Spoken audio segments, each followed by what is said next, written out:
जवाब दिया, सुनो ये धनुष कोई बड़ी बात नहीं है, हमारे गुरुदेव बैठे अगर इनकी आज्ञा मिल जाए तो धनुष कोई बड़ी बात नहीं, कोई बड़ी बात नहीं। सुनो यदि आज्ञा गुरु की पाएगा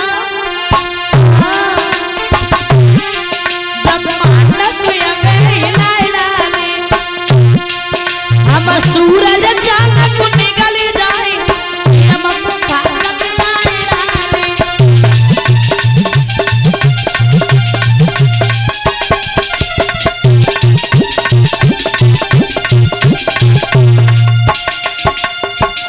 हमारे गुरुदेव बेटे अगर इनकी आज्ञा मिल जाए तो ये धनुष कोई बड़ी बात ना है, कोई बड़ी बात ना है।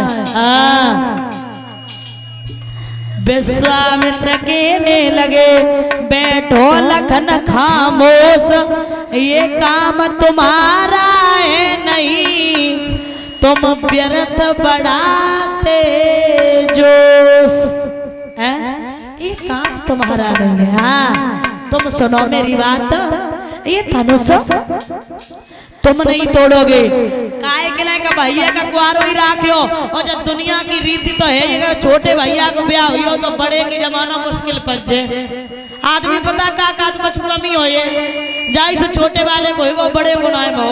बोले सुनो, बोले ऐसो करो राम देर नहीं करो, जा धनुष तोड़ो।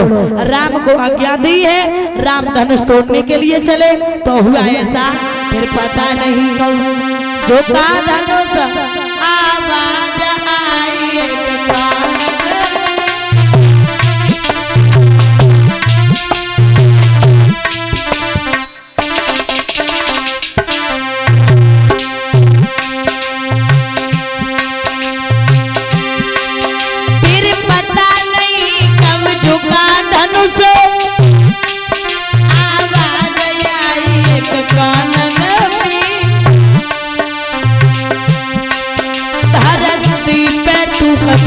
टूटी पड़े धोनी भरी आई सबके कानन में।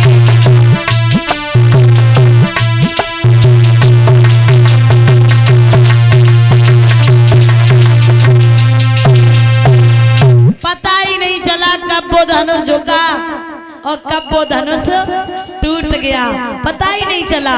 और जैसे ही वो धनुष टूटा तो वैसे ही मेरे श्रोता बंधु ऐसा ही नहीं हुआ क्या, जैसे ही धनुष टूटा महाराज कैलाश पर्वत पे परशुराम तपस्या कर रहे थे। टूटे धनुष वीर भैवारी जागे परशुराम बलधारी। जैसे ही वो धनुष टूटा महाराज उसी समय वो आवाज परशुराम के कानों में पहुंची, परशुराम आज चल देते हैं। परशुराम चले और परशुराम पहुंच गए जाकर के। जैसे ही परशुराम पहुंचे हैं तो महाराज उसी समय कहने लगे जनक क्या बात है, तुम्हारी सभा में इतनी भीड़ तो मैंने कभी नहीं देखी थी, इतना शोर शराबा मैंने कभी नहीं देखा था।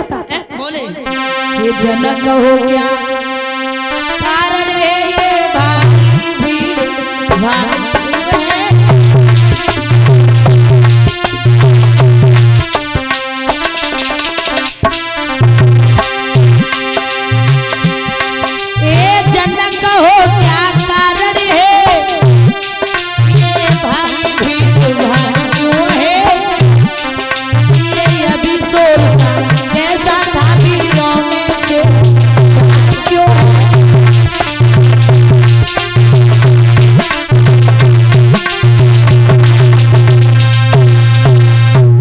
जवाब दिया है क्या बात है, इतनी भीड़ तो तुम्हारी सभा में मैंने कभी नहीं देखी थी, लेकिन आज क्या कारण है। तब तक महाराज उस टूटे हुए धनुष में नजर पहुंची। बोले धनुष, यह धनुष किसने तोड़ा? लेकिन उस क्रोध को निहार करके, परशुराम के क्रोध को निहार करके सब दांतों तले अंगुली दबा गए, कोई कुछ भी नहीं बोला। महाराज राम सामने आ गए। माफ करना, ये धनुष तोड़ने वाला आपके दास के अलावा, आपके सेवक के अलावा कौन हो सकता है? नाथ संबुधन भंजनहारा कोई एक दास तुम्हारा। इस धनुष को तोड़ने वाला आपके दास के अलावा, आपके सेवक के अलावा और किसी का काम नहीं हो सकता। परशुराम बोले हम समझ गए, इसका मतलब है ए राम बना है अगुआ तू, इस क्षत्रिय कल की पौड़ी में।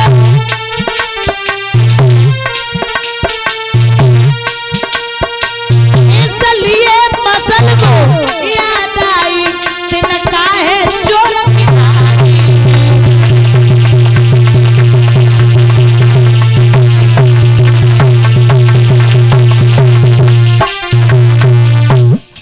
इसका मतलब है तुम बीच में बोल पड़े तो धनुष तुमने तोड़ा, लेकिन लक्ष्मण सामने आ गए।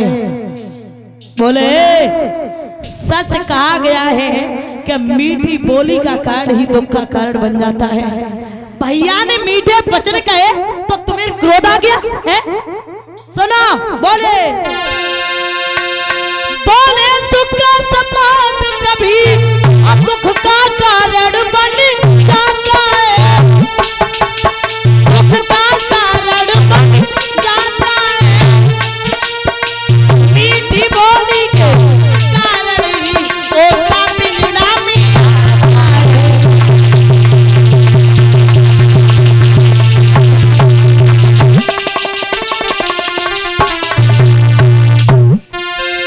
जो यज्ञ का मीठा होता है अपना ही नाश कराता है,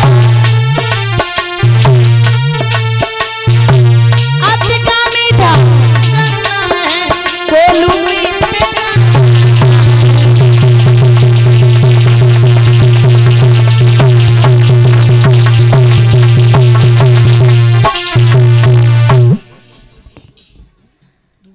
सच कहा गया है कि मीठी बोली का कारण ही दुख का कारण बन जाता है, और मीठी बोली का कारण ही तोता पिंजरा के अंदर फंस जाता है।